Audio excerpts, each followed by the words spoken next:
Torch enables product and marketing teams to build valuable AR experiences for a wide variety of use cases. In this video, we'll be showing a step-by-step equipment maintenance guide. The complete experience will be shown later in the video, but first let's see how this content is created in real time.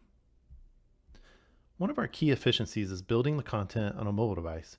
Using simple touch gestures and moving around the space, we can precisely place digital content in the physical world.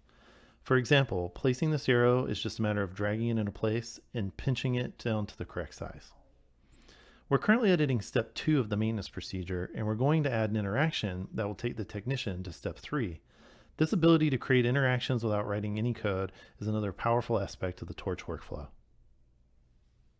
Next, we will add a new step to this maintenance procedure. To start, we're going to navigate into the already built step 5 scene and make a copy that will become step 6. To update the scene with the step 6 instruction card, we perform a simple drag and drop to replace the asset, but keep all of the other object and scene properties intact. This includes interactions, so we'll need to update the interaction to ensure that it will take the technician to the correct next step. Fortunately, this is really easy to do.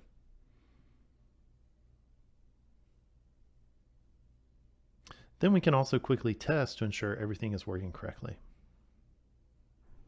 Now that we've shown some of the key concepts used to build the experience, let's see the full application from the perspective of a field technician. Running the maintenance AR application, we start by looking around our space for equipment. And it looks like we're going to detect this caffeine extractor has an issue that's taken it out of service. Let's start the procedure to get our machine quickly back into working function. We start off with a few safety checks. We can see here on the right-hand side of the machine that there's an area that we need to keep clear, but there's a water pitcher that should be removed.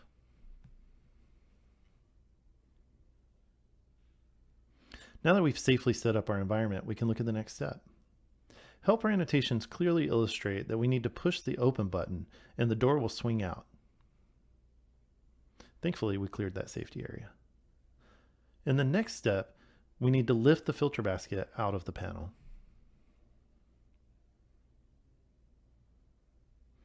Next, we're asked to open the basket and remove the filter. To ensure we do this correctly, let's watch this quick video helper to show us how it's done.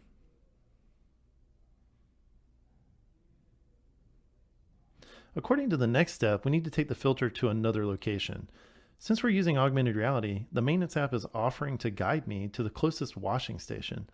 This contextual and environmental awareness is where AR really shines. Okay, we've returned from the washing station and it looks like we just need to put everything back together with the clean filter. Now everything is buttoned up, we just need to mark this issue resolved to let the backend systems know we have completed all of the steps.